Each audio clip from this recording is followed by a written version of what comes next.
आणि आता 100% बातम्या वळूयात अन्य काही महत्त्वाच्या बातम्यांकडे। इथून पुढचा अर्धा तास ब्रेकलेस आणि ब्रेथलेस बातम्या।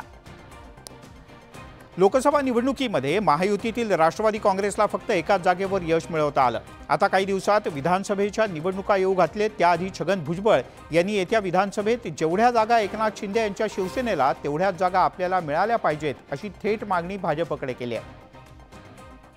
उशिरापर्यंत सुरू असलेल्या जागा वाटपाचा महायुतीला लोकसभेत फटका बसला होता। महायुतीत विधानसभेत जागा वाटपाचं गुऱ्हाळ उशिरापर्यंत चालू नये अशी अपेक्षा छगन भुजबळ यांनी व्यक्त केली। ते जागा वाटपाचं गुऱ्हाळ जे म्हणतात ना ते चालवून तुमचा फायदा होणार नाही, त्याचं लवकर निपटारा करायला पाहिजे। शिंदेंच्या शिवसेनेला जितक्या जागा तितक्याच आम्हाला मिळायला हव्यात अशी अपेक्षाही भुजबळ यांनी व्यक्त केली। तर सुनील तटकरे यांनी जागा वाटपाबद्दल महत्त्वाचं विधान केलं आहे। आता त्यांना जेवढे मिळणार तेवढे आम्हाला जागा मिळायला पाहिजे असं म्हणू नका की ते शिंदेंच्या आता जे आहेत खासदार जास्त आले आणि ते जास्त घेतील आमची कमी, असं नको करायला। सगळ्यांना जे आहे समजून काम करावं। तेव्हा ते तुम्ही 55-57 पर्यंत जाल आणि त्याच्यानंतर मग ती पुढची वाटचाल जी काय आहे त्याच्यापेक्षा मी अधिक शब्दप्रयोग या ठिकाणी करू इच्छित नाही। महायुतीत 3 पक्ष आहेत। त्या पार्श्वभूमीवर विधानसभा निवडणुकीत महायुतीत जागा वाटप कळीचं ठरणार एवढं मात्र निश्चित। लोकसभा निवडणुकीच्या निकालात जरांगे फॅक्टरचा महायुतीला फटका बसल्याची चर्चा होती। मात्र छगन भुजबळ यांनी मराठा ओबीसी वादामुळे सर्वच ठिकाणी फटका बसला नसल्याची भूमिका मांडली। आपल्याला सभेला बोलावण्यानं मतं कमी पडतील अशी भीती वाटणाऱ्यांनाही छगन भुजबळ यांनी तेवढ्यात टोले हाणले। मराठा फॅक्टरमुळे महायुतीचा अनेक ठिकाणी पराभव झाल्याचं बोललं जात आहे। मात्र भुजबळ यांनी हा दावा फेटाळून लावला। विदर्भात काही तो वाद नव्हता, तिथे सुद्धा जे आहेत खासदार आपले उमेदवार पडले। हिंदुस्थानामध्ये तो वाद नव्हता। काही काही लोक सांगतात की ह्या वादामुळे पडले। आपल्याला सभेला बोलावल्यास त्याचा फटका बसेल असं वाटणाऱ्यांना भुजबळ यांनी टोले हाणले। आता काय काय लोकांना वाटत होतं याला बोलवलं तर माझी मतं कमी पडतील, काय करायचं, मी न जाऊन सुद्धा असा काय फायदा हवा नाही। याचा फोटो छापला बॅनरवर तर आपली मतं जातील, मग ती पण गेली आणि ही पण गेली। सर्व समाजाला विश्वासात घेऊन पुढे जात राहूयात असं आवाहन छगन भुजबळ यांनी यावेळी केलं। मनोज जरांगे पाटील यांनी आता भाजपनंतर काँग्रेसला इशारा दिलाय। आमची मतं घेऊन आमच्या विरोधात बोललात तर विधानसभेला धडा शिकवू अशी भाषा जरांगे पाटील यांनी वापरली आहे। त्यामुळे भाजप पाठोपाठ काँग्रेसचंही धाबदण आणलंय। मराठा आरक्षणासाठी पुन्हा एकदा उपोषणाला बसलेल्या मनोज जरांगे पाटील यांनी आक्रमक पवित्रा घेतलाय। मराठा आरक्षणावरून मनोज जरांगे पाटील यांनी आधी भाजपला खडे बोल सुनावले। आता मनोज जरांगे पाटील यांच्या निशाण्यावर काँग्रेसचे विजय वडेट्टीवार आले आहेत। विजय वडेट्टीवारला बी पाडेन, सगळे काँग्रेसचे सीट बी पाडायला लावून मराठा आरक्षणाच्या मराठा जातीच्या विरोधात बोलायचं नाही। जालन्याचे खासदार डॉक्टर कल्याण काळे मनोज जरांगे पाटील यांच्या भेटीसाठी आले होते। यावेळी स्टेजवरूनच जरांगे पाटील यांनी कल्याण काळेंनाही सुनावलं। जी जरांगे पाटलाची भूमिका आहे किंबहुना मागण्या आहे समाजाच्या त्या शासन दरबारी मांडायच्या। जेव्हा आम्ही आमच्या संविधानिक अधिकारासाठी लढतो तेव्हा आम्ही त्यांना विरोध करतो।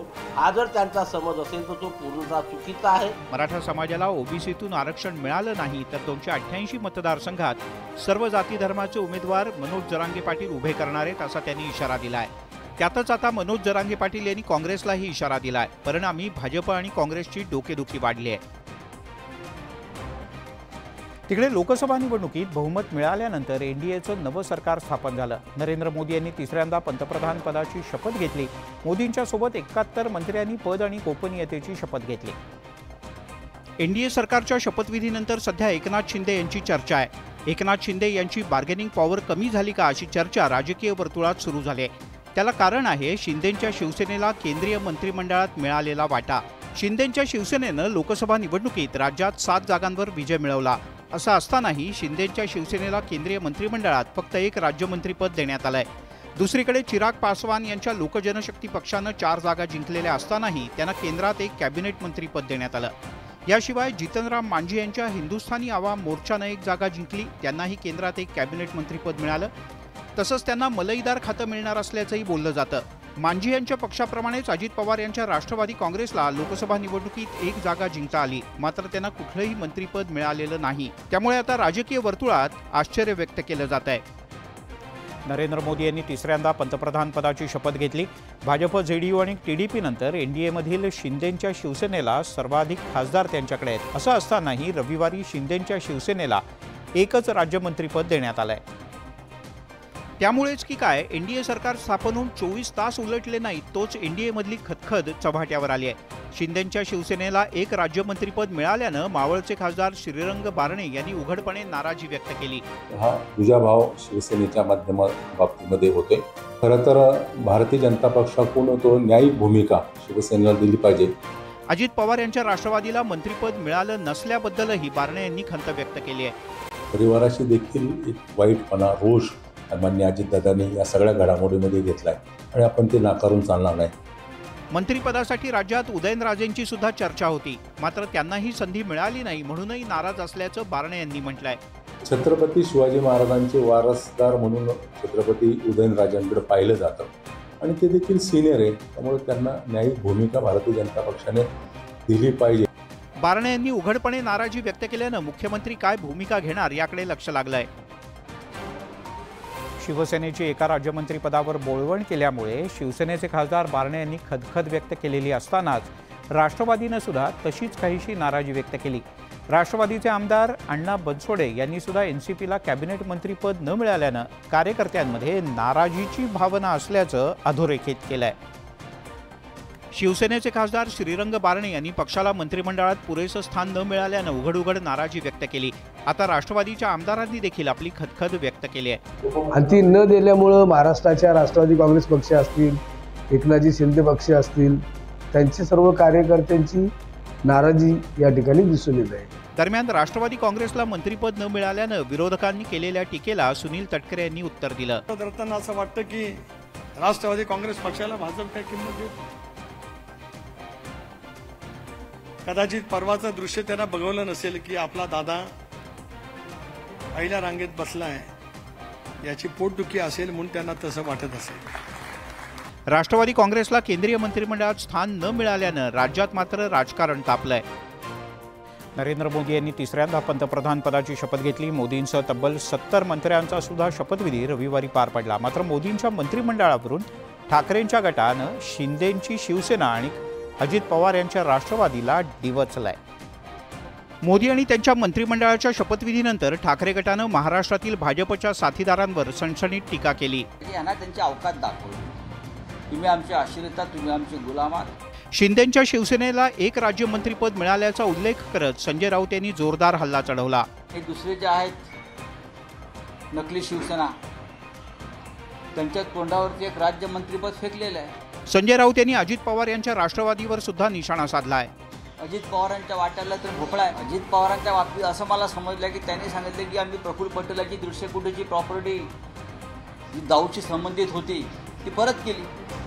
अजून काय पाहिजे? थोडं संजय राऊतांना सांगा की आमच्या हातात भोपळा नाही, तुमच्या हातात काय आहे ते तुम्हाला महाराष्ट्राच्या विधानसभेच्या निवडणुकीच्या नंतर पाहायला मिळेल. देशात भाजप सरकार नसून एनडीएचं सरकार असल्याचा पुनरुच्चार राऊत यांनी केला. मोदींचा 71 मंत्र्यांचा शपथविधी रविवारी पार पडला. मोदींच्या मंत्रिमंडळात शिंदेंच्या शिवसेनेला एक राज्यमंत्रीपद मिळालं खरं, मात्र अजित पवार यांच्या राष्ट्रवादीला एक जागा जिंकून मंत्रिपद मिळालेलं नाही.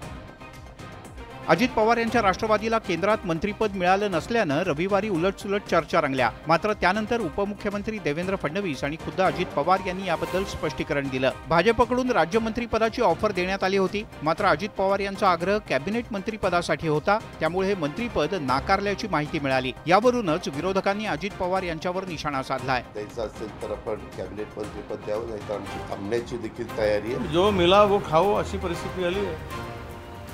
कारण बार्गेनिंग पॉवर जी लागते ती त्यांची संपली आहे. त्यांना काही मिळणार नाही. मी सांगतो, त्यांना मिळायचं असतं तर कालच मिळालं असतं. त्या काळामध्ये जो विश्वास आणि प्रेम डॉक्टर मनमोहन सिंगजींनी आदरणीय पवारसाहेबांवर टाकला, पवारसाहेबांना 2.5 कॅबिनेट दिले होते तेव्हा. केंद्रीय मंत्रिमंडळात शिंदेंची शिवसेना आणि अजित पवार यांच्या राष्ट्रवादीला मिळालेल्या स्थानावरून विरोधकांनी सत्ताधाऱ्यांना घेरायला सुरुवात केली आहे. केंद्रामध्ये भाजप प्रणित एनडीएचं सरकार स्थापन झालं। या मंत्रिमंडळात 72 जणांनी शपथ घेतली। मात्र मंत्रिमंडळात नारायण राणे यांना मंत्रिपदाची लॉटरी लागली नाही। यावरून संजय राऊत आणि नितेश राणे यांच्यात जुंपली आहे। कोकणात ठाकरेंच्या पक्षाचे विनायक राऊत यांचा पराभव करत नारायण राणे यांनी विजय मिळवला। कोकणात राणेंनी ठाकरेंना धक्का दिला असला तरी केंद्रीय मंत्रिमंडळात नारायण राणे यांना स्थान देण्यात आलेलं नाही। यावरून ठाकरेंच्या पक्षानं राणेंना डिवचलंय, तर नितेश राणे यांनी जोरदार पलटवार केलाय। आणि नारायण राणे यांना बहुतेक जोहान्सबर्गला पाठवत आहेत हाय कमिशनर, कुठेतरी व्यवस्था करतील ना। असं कसं काय?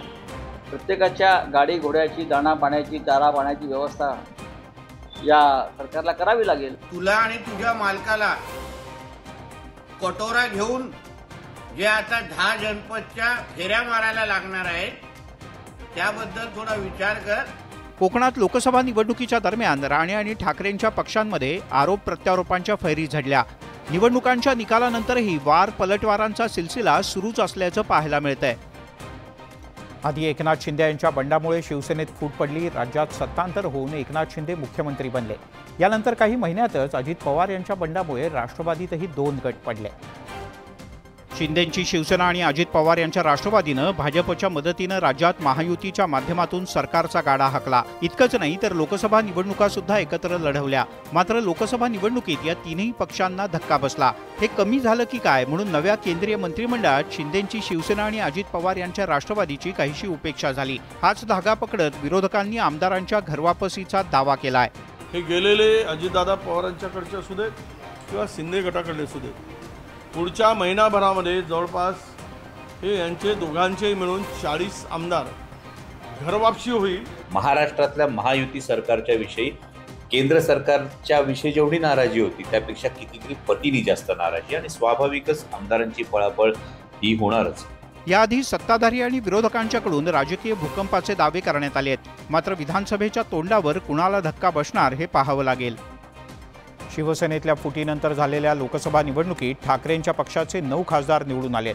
विपरीत परिस्थितीत सुद्धा ठाकरेंच्या पक्षानं या निवडणुकीत तशी चांगली कामगिरी केली। आता ठाकरेंच्या पक्षानं विधानसभेसाठी कंबर कसले।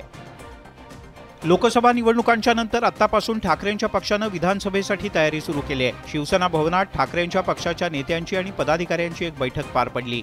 जिल्हा प्रमुखांना स्पष्ट आदेश देण्यात आले की 288 मतदारसंघामध्ये संघटनात्मक बांधणी जी आज आहे त्यापेक्षा अधिक ताकदीनं आणि मजबूतीनं होणं गरजेचं आहे। विधानसभेत सुद्धा महाविकास आघाडी एकत्र लढणार असल्याचं संजय राऊत यांनी म्हटलंय। महाविकास आघाडीमध्येच आम्ही निवडणुका लढू आणि महाराष्ट्राची सत्ता काबीज करू। महाविकास आघाडी विधानसभेत सुद्धा दिमागदार कामगिरी करेल असा विश्वास त्यांनी व्यक्त केला। आम्ही एकत्रितपणे महाविकास आघाडी म्हणून ताकदीनं लढू आणि 180 ते 185 विधानसभेच्या जागा जिंकू, अशा प्रकारचा निर्धार आजच्या शिवसेनेच्या बैठकीत सुद्धा करण्यात आला। विधानसभा निवडणुकांच्या पार्श्वभूमीवर उद्धव ठाकरे लवकरच महाराष्ट्राच्या विविध भागांचा दौरा करणार असल्याचं संजय राऊत यांनी म्हटलंय।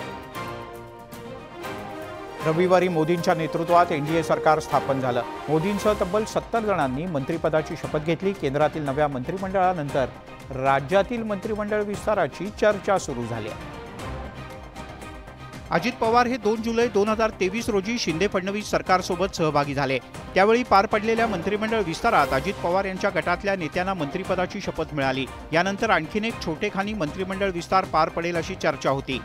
मात्र आता वर्ष उलटलं तरी मंत्रिमंडळाचा विस्तार होऊ शकलेला नाही। या पार्श्वभूमीवर येत्या 1 ते 2 आठवड्यात मंत्रिमंडळाचा विस्तार केला जाईल अशी माहिती मिळते। चांगली कामगिरी न केलेल्या काही मंत्र्यांना डच्चू मिळणार आहे, तर भाजपकडून तरुण चेहऱ्यांना मंत्रिमंडळात संधी दिली जाण्याची शक्यता आहे।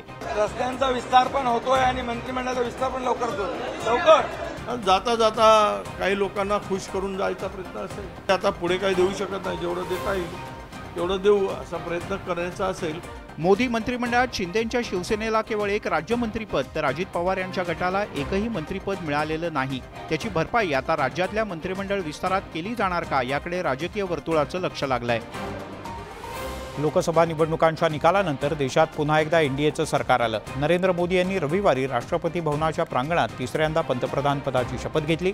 यावेळेला एनडीए आघाडीच्या 72 मंत्र्यांचा शपथविधी संपन्न झाला।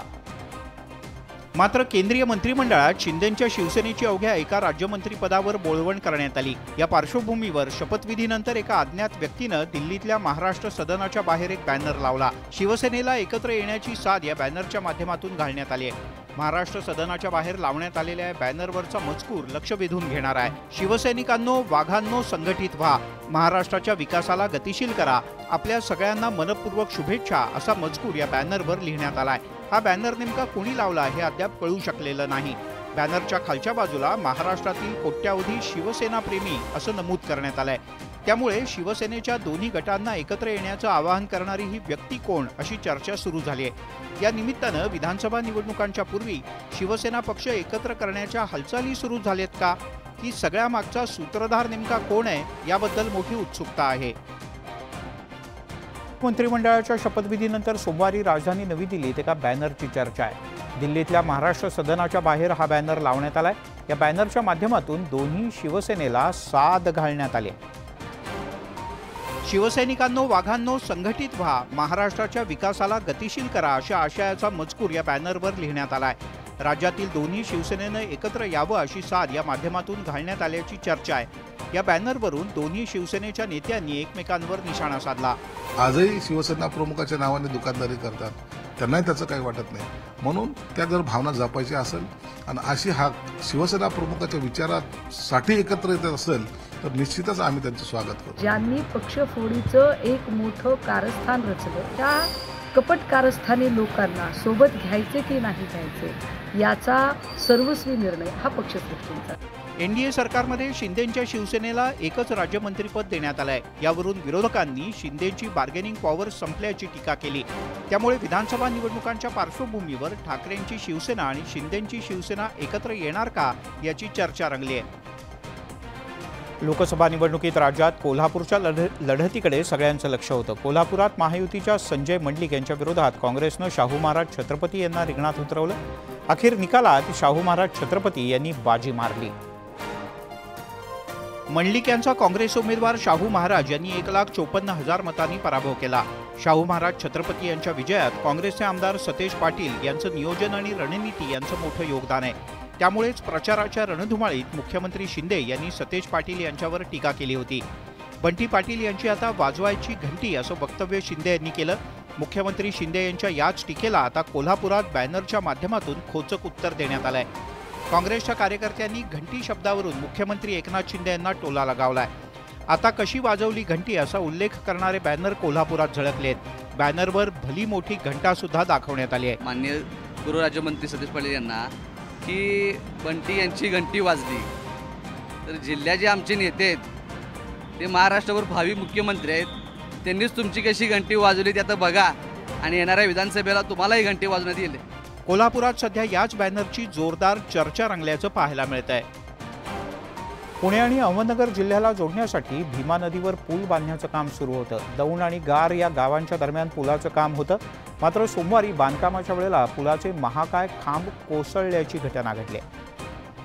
भीमा नदीवर नव्यानं होत असलेल्या पुलाचे खांब दौंड गार गावाच्या दरम्यान कोसळले। स्थानिकांनी याबद्दल तक्रार करूनही बांधकाम विभागानं कानाडोळा केल्याचा आरोप केला जातोय। सांगत होतो की बाबा पुलाचं काम खराब आहे, तुम्ही एक काम करा म्हणत होतो की बाबा ते म्हणायचे की नाही काम चांगले म्हणायचे। या घटनेनंतर उपविभागीय बांधकाम विभागातील कर्मचारी गायब झाले। अधिकारी साईटवर असल्याचं सांगितलं जातं। त्यामुळे पुलाचा खांब कोसळूनही अधिकाऱ्यांना कोणतंही गांभीर्य नसल्याचं समोर आलंय। झालेलं टोटल कामाचं या ठिकाणी ऑडिट हो, जे कॉलम आहेत हे सुद्धा उद्या भविष्यामध्ये पडून जी कोकणामध्ये एक घटना मोठी घडली तशा पद्धतीची घटना आमच्या गारग्रामस्थांच्या या ठिकाणी होऊ शकते। पुलाचे महाकाय खांब कोसळल्यानं काही प्रश्न उपस्थित होतात। या दुर्घटनेला जबाबदार कोण? निकृष्ट दर्जाचं बांधकाम कुणी केलं? तक्रार देऊन सुद्धा काम थांबवलं का नाही? कुणासाठी तक्रारींच्याकडे कानाडोळा करण्यात आला? दौंड बांधकाम विभाग या प्रकाराची जबाबदारी घेणार का आणि दोषींवर कठोर कारवाई होणार का? कोकणामध्ये 6 जूनला मान्सूनचं आगमन झालं। त्यानंतर मान्सून रविवारी मुंबईत सुद्धा दाखल झाला। येत्या काही दिवसात मान्सून उर्वरित महाराष्ट्र सुद्धा व्यापेल असा अंदाज आहे। दुष्काळानं होरपळलेला शेतकरी पावसाची चातकासारखी वाट पाहतोय। गेल्या 2 दिवसात मुसळधार पाऊस झाल्यानं शेतकऱ्यांमध्ये आनंदाचं वातावरण आहे। शेतकऱ्यांनी पेरणीपूर्व मशागतीला सुरुवात केली आहे। या पार्श्वभूमीवर कृषी विभागानं शेतकऱ्यांना पेरणीची घाई करू नये असं आवाहन केलंय।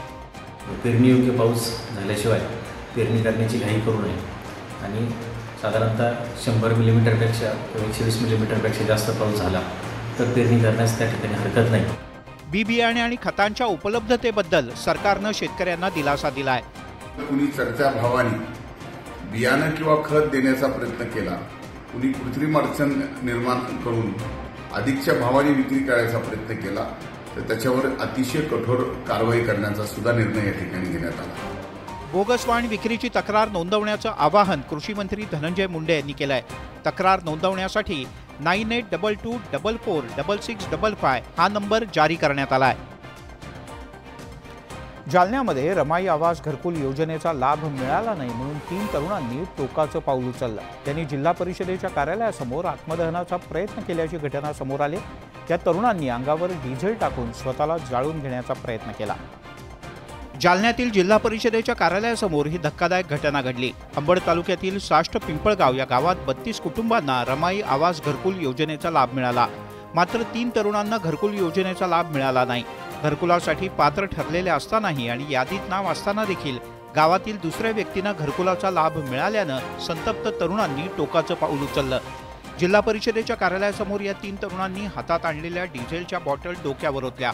मात्र आजूबाजूच्या काही नागरिकांनी या बॉटल हिसकावून घेत तरुणांना बाजूला केलं, त्यामुळे अनर्थ टळला. सरपंचांनी आणि ग्रामसेवकांनी अशी मुलाखत केलेली आहे की यांनी पैसे खाऊन यांनी घरकुला घेतले, लोकांना दिले, एका घरात घेऊन 2-3 घरकुल दिले. पात्र असताना आणि यादीत नाव येऊन सुद्धा या तरुणांचं हक्काचं घर कोणी हिरावलं असा प्रश्न विचारला जातोय. यासोबतच या बुलेटिनमध्ये इथेच थांबूया. ताज्या बातम्यांचा ओघ न्यूज 18 लोकमतवर सुरूच राहील.